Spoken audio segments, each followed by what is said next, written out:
Yes, that one. This, the lumpen are criminalized elements. Wow. White guy moment. Yeah. Dude, that's you know what? Okay, let me just hit this shit for a second.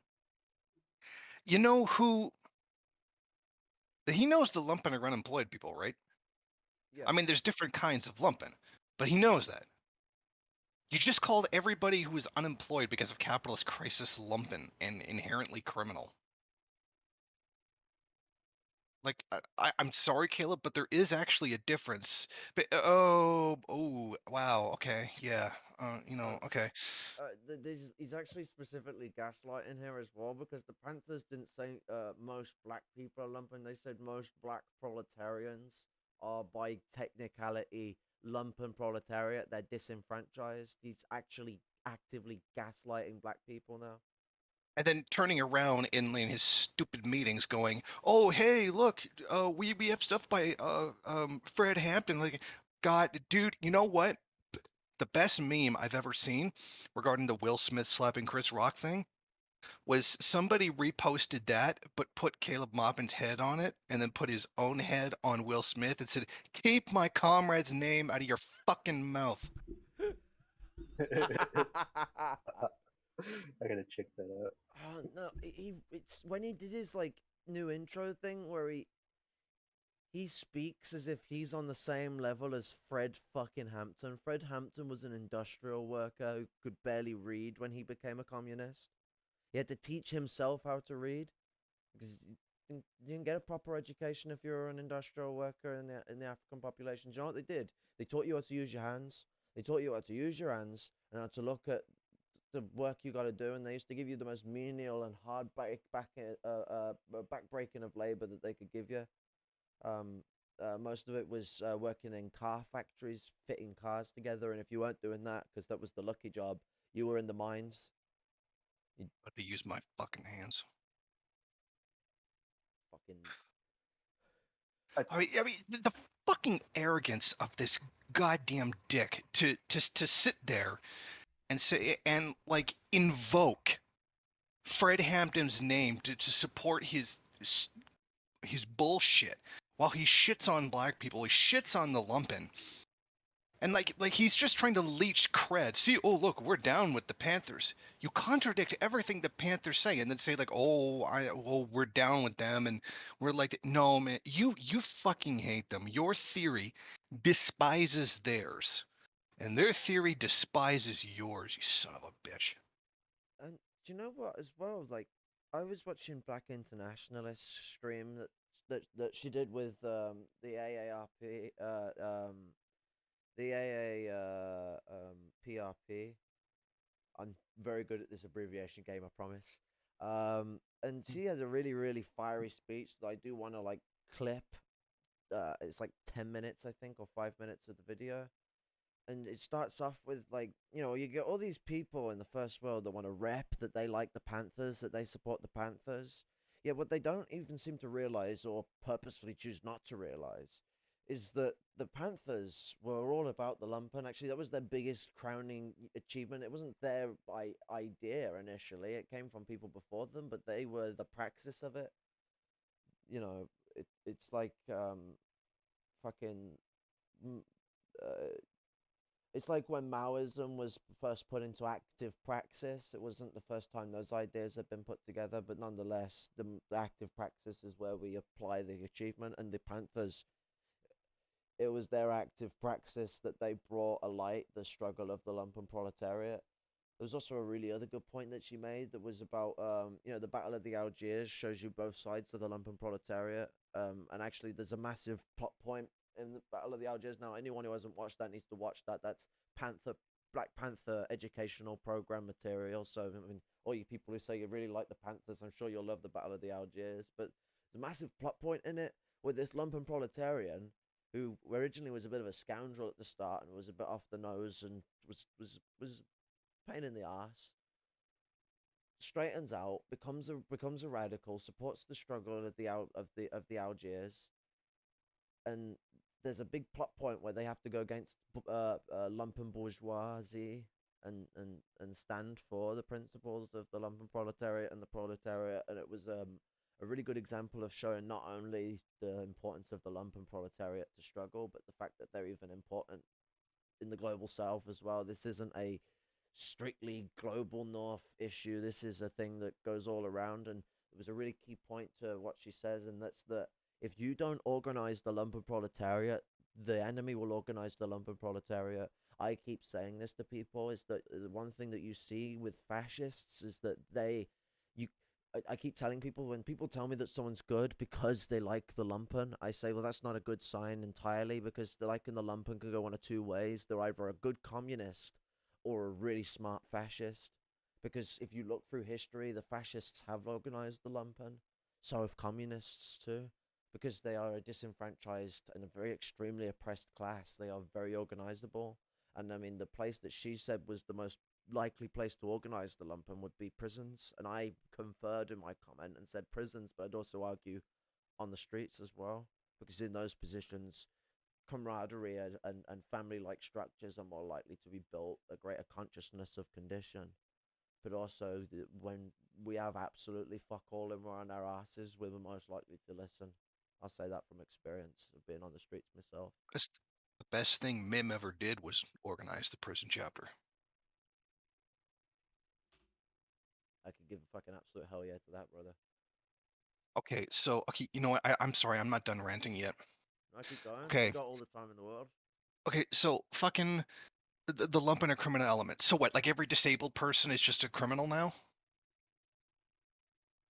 So somebody's standing there because they're missing a fucking leg because it got fucking torn off in some kind of industrial machine because the dickhead capitalist wasn't watching his fucking safety protocols as he's supposed to. That guy's a criminal now, right? Well, I mean, Like what? You want to just fucking call every lumpen? Like not even differentiate, just all lumpen. Lumpen everything is criminal. Like just take every disabled person and call them a criminal. mind you, If that's not fucking ableist, what is? mind you, disabled people who still work a job, those in which aren't middle class, so the lower proletariat who are disabled are classified as lumpen because they are disenfranchised in a way where they can't suffice within the system, within what is deemed within the normal fashions of functional society by the structures of capitalist realism. That's what actually, for Caleb's gaslighting, decrees that the majority of the black proletariat are lumpenized. If you go to their communities, their conditions are akin to a third world style of condition, which makes them out of step for what is the bottom line of what would be seen as proletariat from the first world angle. Everybody who loses their job because of a capitalist crisis and is now on, unemployment benefits, they're garbage now. The Okay, gangsters, gangbangers. What about okay, prostituted women? That's about as lumpen as you can get. And so like these people are just criminal element. I mean, technically it's illegal, but like, what are you just gonna write them off as criminal people? That's funny because all of revolutionary experience has done the opposite. What did Mao do with prostitutes? Did he say that they were garbage and that they should be discarded and ignored for revolution? No, he offered them fucking land. He says, what do you want to be? You want to be a prostituted woman or you want land? Guess what they chose? They chose to have fucking land. What happened in the revolution in Cuba? What did they do with the prostitutes? They throw them all in fucking jail for being prostitutes and being, just a loser criminal element? No, they gave them job training, gave them like real fucking jobs. And guess what? Pretty much universally, they said, yeah, I'd rather have a real fucking job or go to school than be a prostituted person. This is the complete opposite. And the Soviet Union did the same fucking thing when they outlawed prostitution. They say, here's free education, here's a job, here's a money so you don't have to be a prostitute. So what is Caleb to do? The opposite of what all revolutionary experience has told us works. Even from a capitalist perspective, the Nordic model of decriminalizing uh, uh, women being prostituted or selling sex and criminalizing the John while offering programs to get out of it, to get out of prostitution, has worked wonders. And in fact, in capitalism, the only thing that has ever worked to any significant degree has been the Nordic model. And Caleb Maupin would take all of that experience, all of that praxis, good ass praxis, throw it all in the garbage and just say, oh, they're just a criminal element. They're to be discarded the same as someone who's like a hardcore, like narco trafficker. He Fuck claim you. he claims to have supported the revolution of China. Oh, here's an interesting factoid for Caleb about China.